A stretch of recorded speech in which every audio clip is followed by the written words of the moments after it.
બે કિસ્સા લઈએ। પહેલા કિસ્સામાં ઘેટાના બચ્ચા સાથે એક સિંહનું બચ્ચું મોટું થાય છે। બીજા કિસ્સામાં સિંહના બચ્ચા સાથે ઘેટાનું બચ્ચું મોટું થાય છે। 5 વર્ષ પછી બંનેમાં શું ફેરફાર જોવા મળશે? ઘેટા સાથે મોટા થયેલ સિંહના બચ્ચામાં ઘેટાની માનસિકતા આવી જવાથી તે હંમેશા ડરનો અનુભવ કરશે।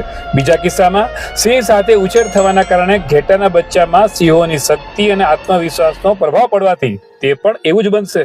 મિત્રો, અહીં બહુ જ અગત્યનો એવો લો ઓફ એવરેજીસનો સિદ્ધાંત લાગુ પડે છે, જે મુજબ તમારું ભવિષ્ય જાણવા જેની સાથે તમે સૌથી વધારે સમય પસાર કરો છો એવા 5 વ્યક્તિઓને ઓબ્ઝર્વ કરો।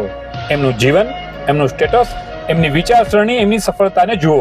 તમારું જીવન એ 5 વ્યક્તિની એવરેજ હશે અથવા તો ભવિષ્યમાં એવરેજ થશે। આથી મહત્વનું એ નથી કે તમે અત્યારે શું છો, ઘેટા કે સિંહ। મહત્વનું એ છે કે તમે કોની સાથે વધુ સમય રહો છો। વિચારજો। જય સ્વામિનારાયણ।